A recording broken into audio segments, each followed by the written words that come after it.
औज़ुबिल्लाहिमिनश्शैतानिर्रजीम बिस्मिल्लाहिर्रहमानिर्रहीम। मैं कैसर Khan Toronto Canada से दोबारा आपकी खिदमत में हाज़िर हूँ। आज हम डिस्कस करेंगे अगेन एंड अगेन, बहुत सी हमने वीडियो बनाई हैं और स्टूडेंट वीज़ा के बारे में भी, विज़िट वीज़ा के बारे में भी, वर्क परमिट्स जो LMIA है कैनेडियन, उसके बारे में। लेकिन बहुत से स्टूडेंट्स जो है वो बार बार ये क्वेश्चंस पूछते हैं कि हम कैसे आएंगे या आप हमें दोबारा ये इन्फॉर्मेशन दें। तो असल में ये वीडियो बनाने का मेन मकसद ये है कि एक ही वीडियो बना के मल्टीपल लोगों को उससे फ़ायदा हो और लोगों की समझ में मुख्तलिफ़ बातें जो आप बार बार पूछते हैं और कभी कभी मुझे टाइम नहीं होता किसी को आंसर देने का और आप उसके लिए वेट करते हैं, तो उससे अच्छा ये है कि ये वीडियो आप डिटेल से देखें। सबसे पहले हम बात करेंगे स्टूडेंट वीज़ा का। तो स्टूडेंट वीज़ा में हम as a international student recruiting company आपकी मदद करते हैं आपकी एडमिशन सिक्योर करने में। आपको अगर यूके में एडमिशन चाहिए, ऑस्ट्रेलिया में चाहिए, कनाडा में चाहिए, यूएसए में चाहिए या आयरलैंड में, तो हम आपकी डॉक्यूमेंट को प्रोसेस करके आपको ऑफ़र लेटर जो है वहाँ से हम दिलवा सकते हैं। अब बहुत से स्टूडेंट्स ये क्वेश्चन पूछते हैं कि ख़र्चा कहाँ कम आएगा, कहाँ पे मैं जा सकता हूँ जिसमें बैंक स्टेटमेंट की ज़रूरत कम होगी। तो हर एक कंट्री के लिए अपनी मुख्तलिफ़ रिक्वायरमेंट्स होती है। बैंक स्टेटमेंट में फ़ंड्स आपको चाहिए होते हैं, आपने फ़ीस देनी होती है। कनाडा की एसडीएस और नॉन एसडीएस के बारे में हमने बहुत सी वीडियोस बनाई है। उसमें बहुत से स्टूडेंट्स को कन्फ्यूजन होती है कि एसडीएस क्या है, नॉन एसडीएस क्या है। तो ये सारे क्वेश्चन जो है ये मिक्स करके एक ही प्लेटफॉर्म पे आ जाते हैं, जिससे लोगों को कन्फ्यूजन होती है और लोग इन इन्फॉर्मेशन को मिक्सअप कर लेते हैं। तो सबसे पहले हम कैनेडियन स्टूडेंट वीज़ा की बात करेंगे, जो एसटीएस और नॉन एसटीएस कैटेगरीज हैं। एसटीएस जो है वो है student direct stream. Student direct stream में वो स्टूडेंट्स एलिजिबल हैं जिन्होंने आइल्स में हर मॉड्यूल में 6 बैंड से ज़्यादा किए हो, तो वो एसटीएस प्रोग्राम के लिए एलिजिबल है। अगर आप एसटीएस प्रोग्राम के थ्रू आते हो तो आपकी प्रोसेसिंग क्विकली होती है। नंबर एक फ़ायदा आपको ये होता है। दूसरा फ़ायदा आपको ये होता है कि आपको कोई बैंक स्टेटमेंट बड़ी देने की ज़रूरत नहीं है। आप खाली एक कैनेडियन अकाउंट में, एक कैनेडियन बैंक में अकाउंट खोलते हो, उसमें $10,000 आप सबमिट करते हो, उसका प्रूफ देते हो, 1 साल की अपनी फ़ीस पे करते हो यूनिवर्सिटी ऑफ और कॉलेज को, और उससे आपका एसटीएस वीज़ा जो है वो प्रोसेसिंग होती है।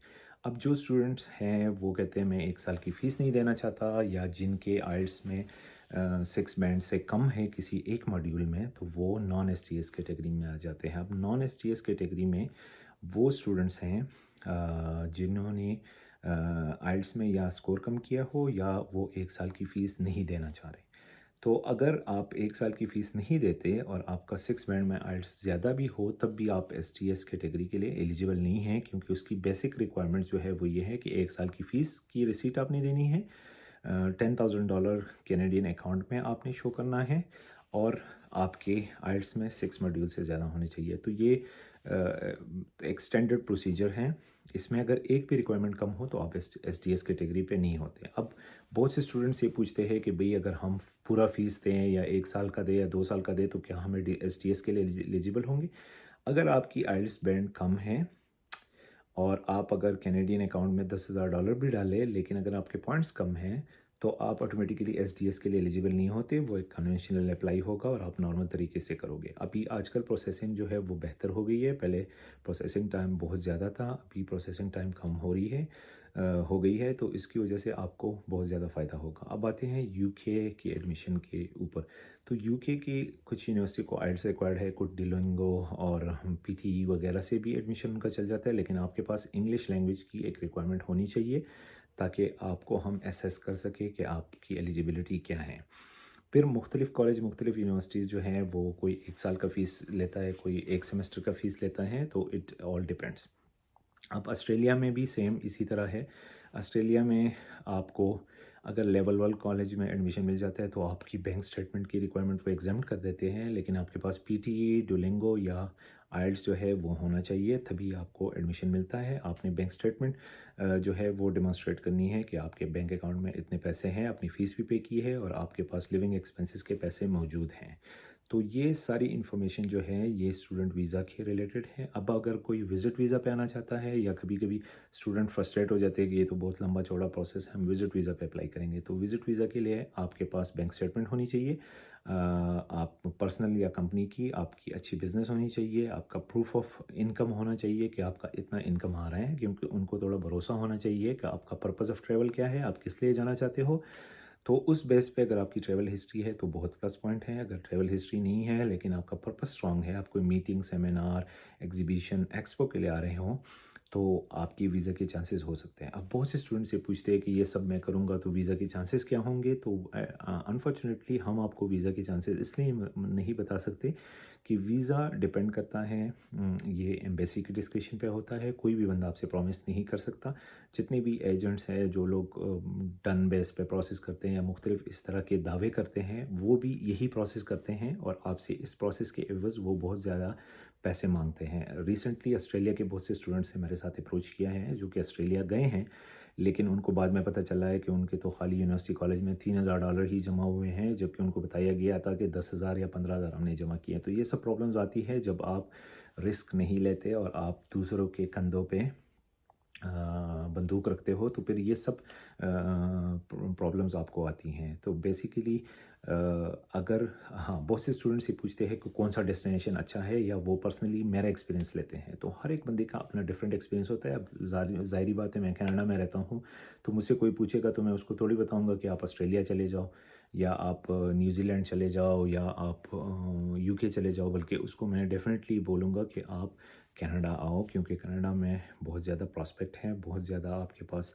अपॉर्चुनिटीज़ हैं। अपने स्टडी कंप्लीशन के बाद आपको वर्क परमिट मिलता है, फिर आप कैनेडियन एजुकेशन क्लास से पीआर के लिए एलिजिबल हो जाते हो, आप अप्लाई कर सकते हो। तो ये सब चीज़ें हैं बेसिक इन्फॉर्मेशन, ये वक्तन फ़वक्तन मैं आपको मुख्तलिफ ज़राए से देता हूँ, लेकिन at the end of the day इसमें प्रॉब्लम ये आ जाती है कि बहुत से स्टूडेंट्स जो हैं वो इसको मिस इंटरप्रेट करते हैं, कभी मिक्सअप करते हैं, उनकी वजह से आपके क्वेश्चंस और बढ़ जाते हैं। तो उम्मीद है कि इस वीडियो से आपको फ़ायदा हुआ होगा। अगर आपको फ़ायदा हुआ है तो लाइक और शेयर करें। कोई कमेंट्स में कोई क्वेश्चन हो तो आप कर सकते हैं। मेरा वेबसाइट है torontolearner.com या deepvisioncanada.com। तो दोनों वेबसाइट पे अगर आप स्टूडेंट वीज़ा के लिए इंटरेस्टेड है, आप चाहते हैं कि हमारी खिदमत आप हासिल करें, तो हमारी जो वेबसाइट है, मैं डिस्क्रिप्शन में दोनों वेबसाइट मेंशन करूँगा। एक वेबसाइट पे आप अपॉइंटमेंट बुक कर सकते हो, आपको 1-to-1 मीटिंग चाहिए, या आप मुझसे कोई पर्सनल में कोई सजेशन मांग रहे हो या इन्फॉर्मेशन मांग रहे हो, तो आप 1-to-1 अपॉइंटमेंट बुक कर सकते हो। लेकिन अपॉइंटमेंट जो है वो $40 है 40 मिनट्स अपॉइंटमेंट के लिए। तो जो लोग व्हाट्सअप का नंबर मेरा मांगते हैं या कहते हैं कि हमने मैसेज किया आपने जवाब नहीं दिया, तो लाजमी बात है, यहाँ मैं भी जॉब करता हूँ, मैं बहुत ज़्यादा बिजी हूँ। तो अगर आपको पेड ये सर्विसेज चाहिए तो आप मेरे वेबसाइट पे torontolearners.com पे जाके बुक एन अपॉइंटमेंट कर सकते हो। उसको आप क्रेडिट कार्ड से पेमेंट कर सकते हो और मैं आपको अपॉइंटमेंट दूंगा। तो 40 मिनट्स फिर हम आपका प्रोफाइल डिस्कस करके कोई ऑप्शन निकाल सकते हैं। अगर कोई स्टूडेंट है वो चाहता है कि हमसे एडमिशन सर्विसेज ले, तो वो deepvisioncanada.com पे जाके स्टूडेंट का फॉर्म है वो फिल करें, तो उनको रिप्लाई मिलेगा और जो प्रॉपर प्रोसेस है वो हम आपको एक्सप्लेन करेंगे।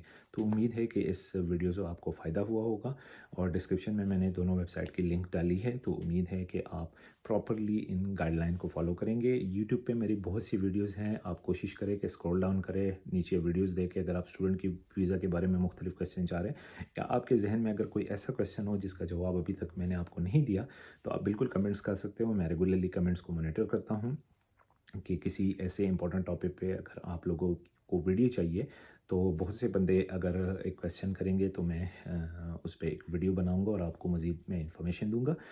बाय द वे, हमारी यूट्यूब चैनल पे स्कॉलरशिप, फ्री एजुकेशन, मुख्तलिफ वर्क परमिट्स और इसके बारे में भी वीडियोस हैं। तो आपको अगर मज़ीद इंफॉर्मेशन चाहिए तो आप ये वीडियोस भी देख सकते हैं। तो नेक्स्ट वीडियो तक अपना बहुत ज़्यादा ख्याल रखें। अपने भाई कैसर खान को इजाज़त दें। अल्लाह हाफ़िज़।